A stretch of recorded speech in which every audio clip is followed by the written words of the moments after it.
Kamu nggak pengen jadi DPR? Enggak. Kenapa? Haram.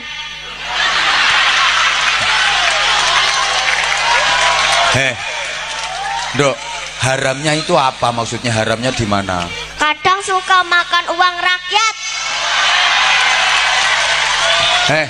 Dudu aku loh ya saya ngomong.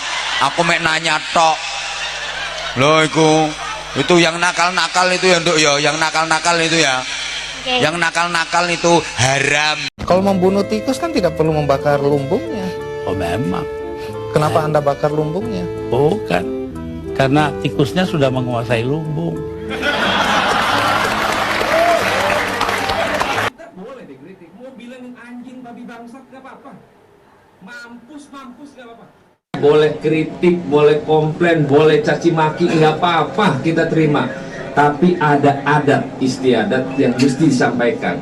Apakah dengan membubarkan DPR emang meyakinkan masyarakat bisa menjalani proses pemerintahan sekarang ini? Belum tentu. Maka jangan menyampaikan hal-hal seenak-enaknya, bubarin DPR. Jangan. Memang yang ngomong itu rata-rata orang yang nggak pernah jadi duduk di DPR. Kita boleh dikritik, tapi ingat bahwa kita selaku wakil rakyat juga punya kerja-kerja, punya empati. Jangan merasa bahwa komplainan, silahkan kritik mau ngapain aja boleh, tapi jangan mencaci maki berlebihan. Itu kan karena merusak mental manusia. Yang begitu adalah mental orang sedunia.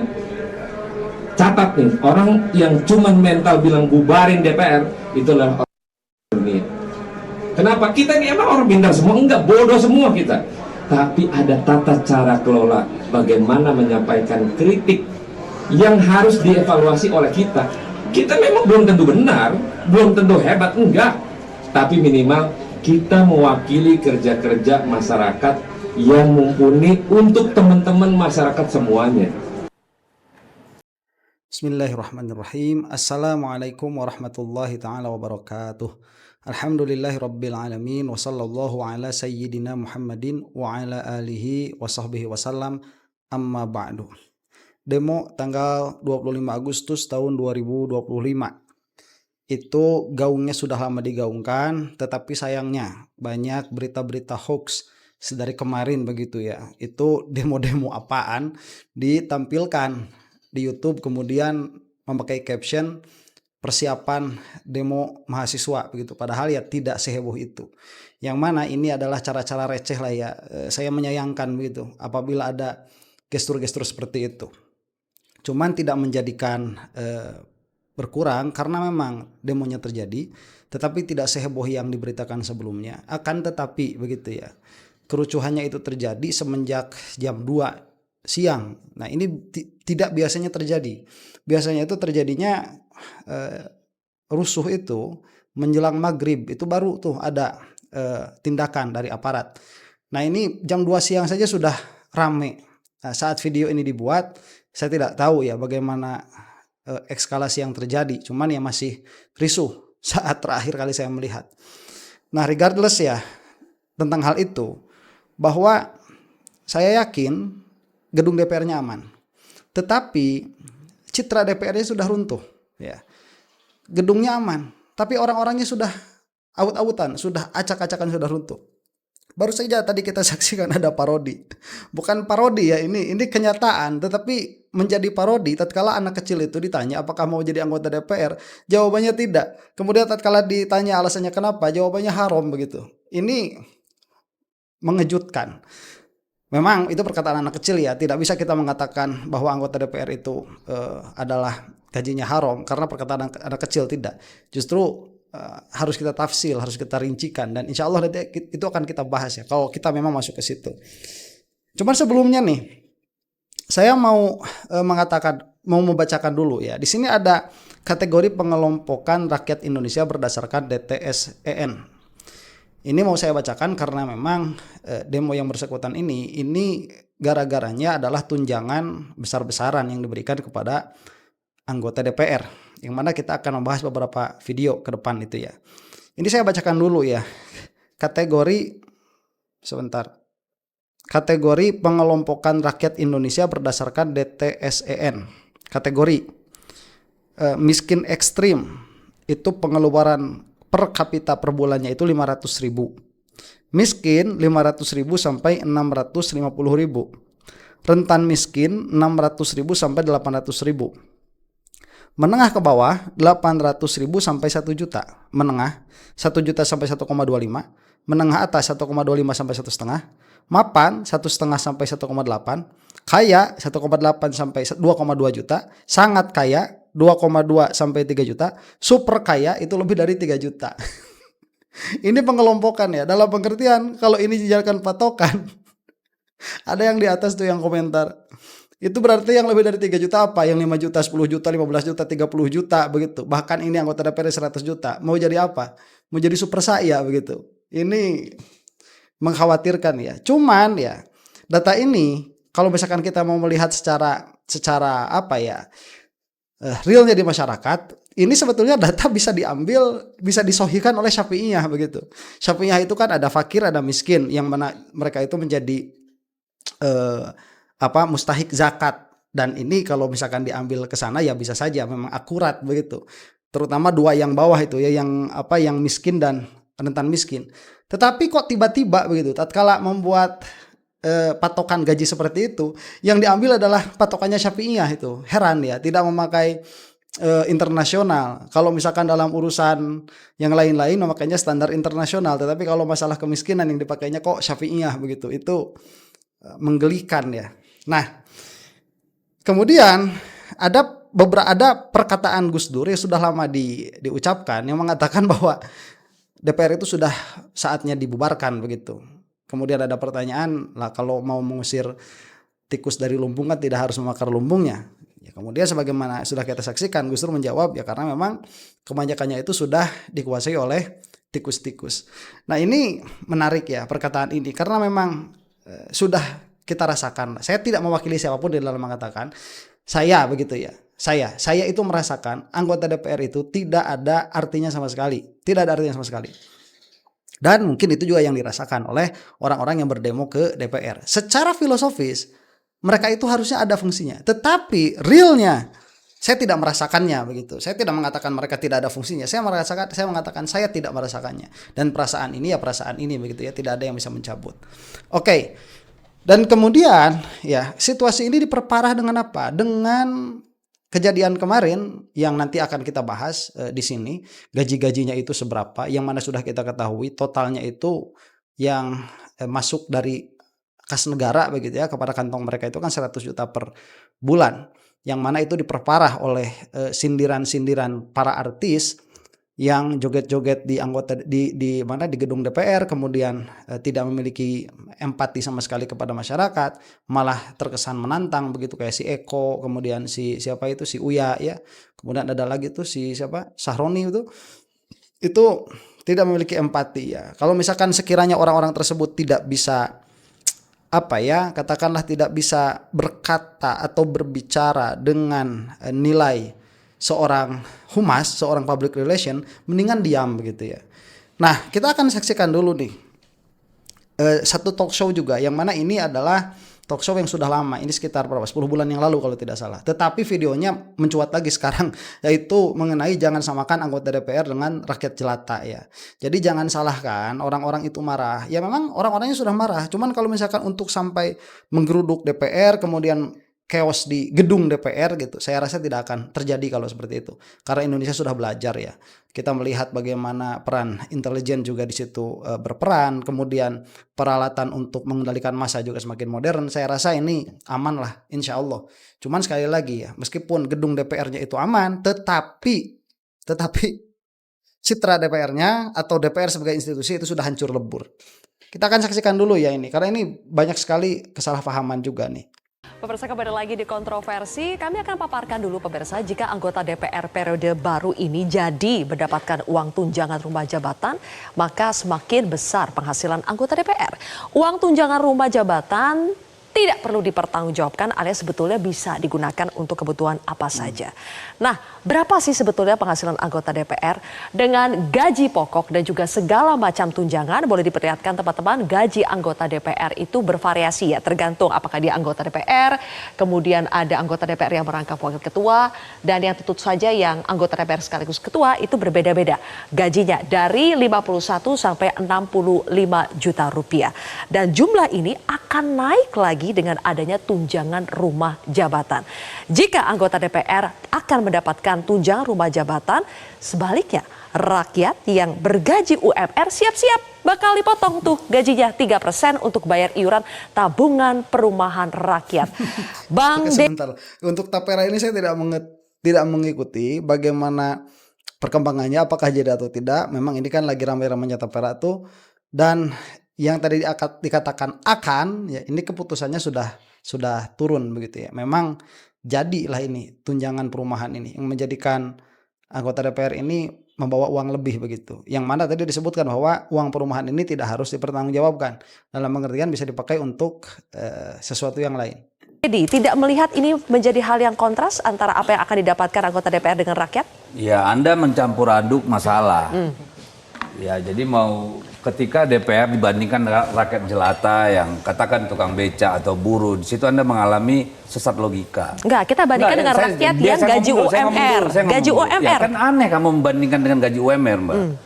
Ya, kalau mau bicara gaji, saya sebelum masuk DPR, gaji saya tahun 2000-an sudah 80 juta. Saya masuk DPR itu cuma 51 juta. Dan Anda tadi menyesatkan dengan mengatakan tunjangan perumahan itu penghasilan. Anda tahu nggak, hampir 80% anggota DPR itu dari luar daerah. Sehingga? Sekarang dengan tidak ada rumah dinas, mereka harus mencari rumah. Oke, sebentar ya, sampai sini dulu nih. Ini juga nanti bakal disebutkan juga ya sama si Eko begitu. Emangnya dipikir 3 juta per hari itu banyak begitu. 3 juta per hari itu ya buat mereka nggak banyak. Begini ya, Bapak-bapak yang terhormat ya. Kalau misalkan menjadi anggota DPR itu malah menjadi beban dan Anda tidak bisa ikhlas di dalam menanggung beban itu, ngapain jadi anggota DPR? Apa yang diinginkan? Orang itu diinginkan 3 ya, kemungkinan catat kalau masuk anggota DPR itu. Ingin peningkatan penghasilan, atau dia itu ingin posisi, ingin kedudukan, ingin jabatan, yang mana ini mungkin ingin dua-duanya, atau ingin berkontribusi untuk negara, berkontribusi untuk partai dan lain sebagainya. Saya hilangkan dari kemungkinan itu ya. Kemungkinannya banyak sih sebetulnya. Saya ambil 3 saja itu. 1, dia memang ingin kehidupan lebih baik bagi pribadinya. Yang kedua, dia memang kehidupannya sudah baik tetapi ingin prestis, hanya ingin jabatan saja. Nanti itu hubul jah jadinya itu ya, menginginkan jabatan. Kemudian yang ketiga, ini keinginannya apa? Untuk mengabdi kepada masyarakat. Nah, Anda itu masuk yang mana begitu? Kalau misalkan sekarang begini ya, jika dibandingkan saja dengan rakyat, yang mana rakyat itu adalah wakil, yang mana Anda itu adalah wakil mereka, wakil rakyat, which happens to be, kebanyakan dari kita itu gaji, bukan UMR Pak, di bawah UMR, itu kebanyakan dari kita tuh. Itu disandingkan saja tidak mau, lah Anda ini ngapain begitu, apa-apaan. Meskipun ya secara hitung-hitungan, apa yang Anda paparkan itu make sense, betul. Secara hitung-hitungan yang Anda pikirkan, yang Anda lakukan itu make sense. Jadi begini, secara ideal, anggota DPR ini adalah orang-orang terbaik. Secara ideal. Yang mana apabila orang-orang terbaik, berarti sebelum menjadi anggota DPR, biasanya mereka itu mendapatkan penghasilan yang lebih ya daripada UMR. Bahkan bisa sampai puluhan juta seperti yang Anda sebutkan tadi begitu. Sehingga tatkala menjadi anggota DPR itu bukan kenaikan penghasilan, itu adalah penurunan penghasilan, yang mana mungkin inginnya Anda itu, Pak siapa ini, Pak Dedi ya. Inginnya Anda itu dilihat bahwa Anda itu sudah bekerja demi rakyat. Karena kalau memang ingin uang, ngapain jadi anggota DPR? Mungkin itu yang ingin disampaikan. Yang mana itu make sense dari satu sisi begitu ya. Make sense dari satu sisi. Dengan pengertian bahwa apabila Anda itu memang kompeten di dalam menjadi wakil rakyat, dan apabila Anda itu memang bekerja dengan baik di DPR itu. Nah, saya itu bukan badan pengawas Anda ya. Jadi saya tidak mengerti apakah Anda itu kerjanya baik atau tidak. Itu bukan urusan saya. Urusan saya itu kerasa apa tidak begitu. Terasa apa tidak. Entah Anda itu mewakili daerah mana. Cuman untuk saya ya, anggota DPR itu tidak dirasakan manfaatnya sama sekali. Tidak ada manfaatnya. Itu yang saya rasakan. Ya. Nah kemudian ya apabila demikian adanya dan Anda itu sudah keikhlasan itu simpan saja di dalam hati, gak usah diomong-omong begitu. Yang mana tatkala diomong-omong akhirnya sakit hati semua. Dalam pengertian coba tadi saya sudah membacakan ya, gaji kita itu dianggap miskin itu 500.000 ke bawah dianggap miskin. 3 juta ke atas itu sudah dianggap super kaya. Lah kamu apa? Super saya? Ini kan mengerikan. Yang mana pada akhirnya kalau tidak mau digaji segitu masih minta tambahan. Jangan jadi anggota DPR dari awal. Makanya ya gimana ini sulit ya? Sulit.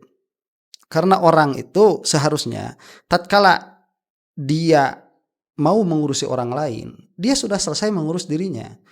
Dan selesai mengurus dirinya itu kemungkinannya 2, 1 hartanya berlimpah, 2 tidak banyak keinginan. Nah, harta berlimpah itu kalau urusan 100 juta mah atuh receh ya, udah nggak usah diambil, udah DPR nggak usah ada kenaikan gaji selesai. Tidak ada kenaikan tunjangan selesai.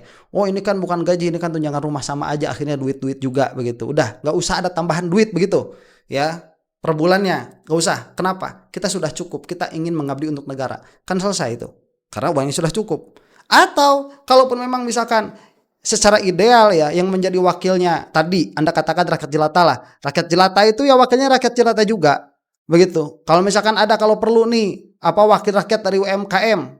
Kemudian wakil rakyat dari pengamen, wakil rakyat dari kalau perlu begitu ya wakil rakyat dari copet. Ada tuh di situ semua tuh. Yang mana mereka itu memang ingin kebaikan untuk negeri ini dan mereka itu sudah berdamai dengan diri mereka sendiri sehingga tidak memerlukan apapun lah, tidur di kantor DPR aja bisa. Gak usah ada rumah begitu. Kan bisa sebetulnya Indonesia itu punya orang-orang seperti itu. Yang mana kalau kita kembali tadi kepada keharaman sebagaimana dikatakan oleh anak kecil tadi, memang omongannya anak kecil itu gak bisa dijadikan patokan. Tetapi apakah memang ada keharaman menjadi anggota DPR? Saya katakan begini ya, kalau kita misalkan membaca kitab-kitabnya Syekh Nawawi di dalam bab ghosob misalkan, salah satu praktek ghosob itu adalah menggasab posisi. Jadi bedanya gasab dengan mencuri itu, kalau mencuri itu mengambil hak orang lain secara diam-diam, itu namanya mencuri. Nah nanti hasilnya apa? Kalau ketahuan itu, ya kalau misalkan dia lebih dari kadar tertentu, maka dia dipotong tangan tuh. Itu konsekuensinya apabila mengambil dengan sembunyi-sembunyi ya, karena mengambil dengan sembunyi-sembunyi itu akan perlu proses untuk mengungkapnya. Nah ada kemudian mengambil hak orang dengan secara terang-terangan, ini namanya ghosob. Jadi kalau kita namanya membegal. Membegal itu hukumannya bukan potong tangan, bukan, itu ada hukuman yang lain ya, tidak sesulit potong tangan. Jadi mencuri hak orang atau mengambil hak orang dengan sembunyi-sembunyi dan mengambil hak orang dengan terang-terangan itu lebih parah mengambil hak orang secara sembunyi-sembunyi. Karena kalau secara terang-terangan kita tahu pelakunya siapa begitu dan kita bisa mengusahakan dengan mudah untuk mengambil yang digosok tadi. Nah, termasuk gosok di sini adalah gosok tentang posisi. Gosok tentang posisi itu apabila ada seseorang yang mana seseorang itu lebih kompeten dan lebih punya kredibilitas untuk memangku satu posisi tertentu, tetapi Anda yang tidak memiliki kompetensi malah mengambil posisi itu, Anda berarti sudah gosok. Nah, maka pertanyaannya sekarang begini, sebelum Anda menjadi anggota DPR, apakah Anda itu sudah memikirkan konsekuensi bakal kekurangan duit begitu? Kalau belum, jangan maju. Orang lain yang lebih ikhlas, yang lebih kaya daripada Anda itu banyak. Sampai nggak usah ngomong rakyat jelata apaan begitu. Kalau misalkan seorang konglomerat doang nggak ada urusan sama DPR, nggak ada urusan sama rakyat, nggak ada urusan sama politik. Sabodo amat begitu, mau ngomong rakyat jelata kayak mau ngomong orang miskin kayak. Tapi Anda itu kan wakilnya begitu. Ini permasalahan. Saya paham betul apa yang ingin Anda ucapkan dan Anda ini berusaha memasukkan sense kepada orang-orang yang yang membandingkan dengan tidak paripurna begitu ya, tidak apple to apple antara anggota DPR yang mulia yang mana di situ banyak haramnya dengan tukang beca yang mana itu adalah pekerjaan halal. Ya, di mata Anda begitu. Kamu yang jelata itu. Kamu lihat di akhirat nanti siapa yang jelata itu. Ya. Ngomong orang kalau masyarakat sampai marah itu ya wajar. Ya. Wajar orang masyarakat sampai marah itu. Dan memang ya gimana ya, marah ya, kita juga nggak mau punya negara rusak begitu, kita juga nggak mau punya negara hancur. Jangan sampai gedung DPR ini hancur karena itu adalah simbol negara. DPR-nya, gedungnya itu diacak-acak sama masyarakat kayak tahun 98 yang lalu. Jangan sampailah itu kejadian begitu. Tapi sekali lagi, orangnya kayak Anda ini menjadikan DPR-nya rusak. Meskipun gedungnya tetap ada. Ngerti nggak? Jadi ngerti, makanya janganlah menggebiak-uya dan menyesatkan rakyat seolah-olah ini tidak pantas gitu loh. Dengar dulu. Justru kita ingin memberikan penerangan kepada rakyat. Tugas negara, mereka menjalankan tugas negara. Harusnya Anda bandingkan anggota DPR itu bukan dengan rakyat yang gaji UMR, Mbak. Nggak bandingkan dengan BUMN. Anda tahu nggak perumahan BUMN itu ada di mana? Tolol ya. BUMN itu nggak ada urusan sama masyarakat. Mereka itu bukan wakil rakyat, mereka itu profesional. Profesional dibayar profesional, selesai. Apakah begitu ya? Saya sebagai rakyat itu, katakanlah kalau melihat komisaris BUMN pakai mobil mewah, ada perasaan, katakanlah gitu, tersakiti begitu. Ya mungkin sebagian orang ada, saya tidak. Urusan itu kan urusan profesional mereka. Ya, Anda ini bukan urusan profesional, Anda ini wakil rakyat, itu yang harus ditekankan. Ya. Makanya jadi heran kalau wakil rakyat jadi ngantor itu. Ya kayak gini, kekurangan gaji, kemudian dikritik, nggak mau dikritik. Heran. Nah, pernah nggak bandingkan? Kalau kita bicara eselon, setarakan dengan siapa? Jadi ketika Anda mengontraskan dengan rakyat itu adu domba. Jadi kalau saya begini. Bukan adu domba, kamu yang tolong. Nggak ngerti. Kalau mau dibandingin itu jangan sama BUMN. BUMN itu profesional, Pak. Ya. Anda itu kalau membandingkan dengan siapa? Dengan siapa ya? Dengan konstituen Anda. Anda ini sebagai konstituennya siapa? Sebagai wakilnya siapa? Anda wakil konglomerat. Ada di situ, gajinya besar. Ya itulah patokannya begitu. Ya. Kenapa? Saya kan nggak terlibat dalam BWRT ya. Tapi kan kondisinya memang itu yang rumah DPR itu. Ya, itu sudah puluhan tahun. Hampir 40 tahun ya umurnya. Dan setiap tahun itu ratusan miliar biaya pemugaran, renovasi, perbaikan, belum yang maintenance bersifat bulanan dan sebagainya. Dan itu bukan di DPR itu. Dan bukan di DPR, itu kesekjenan gitu loh. Jadi nggak ada urusannya sama anggota DPR itu. Dikontraskan. Apakah dengan biaya pemeliharaan dan sebagainya itu mana lebih murah? Silakan dibandingkan. Anda silakan bandingkan tunjangan perumahan DPR itu dengan tunjangan perumahan DPRD DKI. Ya, coba di search dulu itu gitu. Jadi daripada kita DPR ini selalu dibenturkan dengan rakyat gitu loh. Saya kira itu nggak fair Anda. Jadi cobalah anggota DPR Anda bandingkan ya. Karena ini kan lembaga tinggi negara. Nggak bisa dong bandingkan sama BUMR. Saya agak kesinggung nih. Anda bandingkan tadi saya bilang sama BUMN. Silakan cek Pertamina itu di Mega Kuningan. Silakan. Silakan dilihat sendiri ya untuk bagian ini. Kesel saya itu. Ya kesel. Siapa sih mereka itu? Urusan kamu begitu. Kalau saya sekali lagi ya, saya itu memahami apa yang coba Anda utarakan begitu ya. Yang Bapak ini utarakan, siapapun namanya Dedi itu. Saya paham. Tetapi apakah begitu cara menyampaikannya? Dan apakah saat Anda berbicara, Anda itu berbicara sebagai seorang karyawan? Atau apakah Anda itu berbicara sebagai wakil rakyat? Itu yang harus difahami ya. Ini kita lihat nih kejadian 10 bulan setelah itu turun ini Babe Aldo ya yang bikin podcastnya nih ini sebentar. Nah, yang jadi sorotan kemarin setelah ada ini nih. Momen Ekopatriot, Uya Kuya, dan anggota DPR lain joget bareng di sidang tahunan MPR 2025. Joget-joget, nah ini yang baju merah ini siapa sih? Sumpah gue ngelihatnya jijik sih ya. Tapi gimana lagi itu pilihan rakyat ya. Ya itulah pilihan. Gue jijik ngeliat gayanya perempuan ini. Mudah-mudahan ya Allah jauhkan perempuan-perempuan gue, bini-bini gue dari kelakuan yang kayak begini nih. Aksi joget anggota DPR dalam sidang tahunan MPR pada 15. Apa lu? Rakyat lagi susah, tapi ya inilah rakyat, hasil pilihan kalian. Gue mau bilang apa ya? Gue cuma menyampaikan perasaan gue aja, jijik ngelihat yang begini ya. Ini udah pantas disebut bangsat, biadab. Kalau saya gak segitunya ya, saya lewat aja dulu nih. Kesini Mau nih. bahas. Tapi itu di tengah-tengah Eko sama Uya Kuya itu ada Pasha Ungu, dia diem aja. Tidak mempermasalahkan. Oh, ya, Mau bahas. Pasha diam Tapi ya. itu di tengah-tengah Eko sama Uya Kuya itu ada Pasha Ungu, dia diem aja. Salut lah buat Pasha ya. Sama-sama artis. Fraksi PAN, Surya Utama atau Uya Kuya mengaku tidak mempermasalahkan dirinya ikut berjoget bersama Eko Patriot dan rekan-rekan fraksinya. Iya, memang nggak punya malu kalian anjing. Selain sebagai wakil rakyat, dirinya juga berlatar belakang artis. Iya, gue tahu lu artis, tapi lu di situ lagi jadi wakil rakyat, tolol. Nggak terima lu. Ini. Ya, buat gue kelakuan yang begini di gedung dewan itu tolol. Bedakan, lu mesti tahu di mana di gedung dewan, di mana lu jadi wakil rakyat, sementara rakyatnya lagi susah. Begitu. Ya. Ini saya setuju lah dengan apa yang dikatakan Bapak di sini. DPR juga membuat konten. Oke, kita jawab nih ya. Nih kita lihat yang situnya aja dah. Kita lihat klarifikasinya Uya. Ini singkirkan dulu di sini nih. Ya, ini taruh di kecil sini aja lu.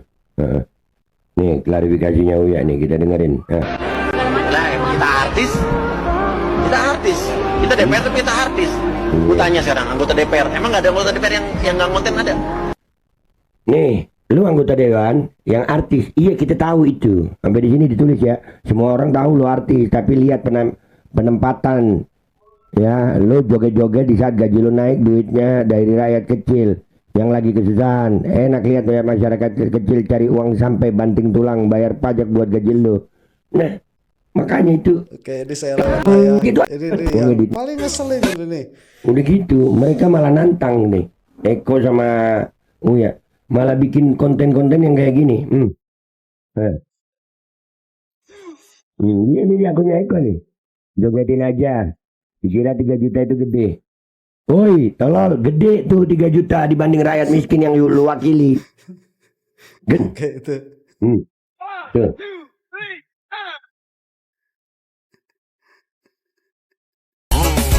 Tolong ya. Kelakuan yang begini. Ya. Ya kalau rakyat marah ya wajar ya.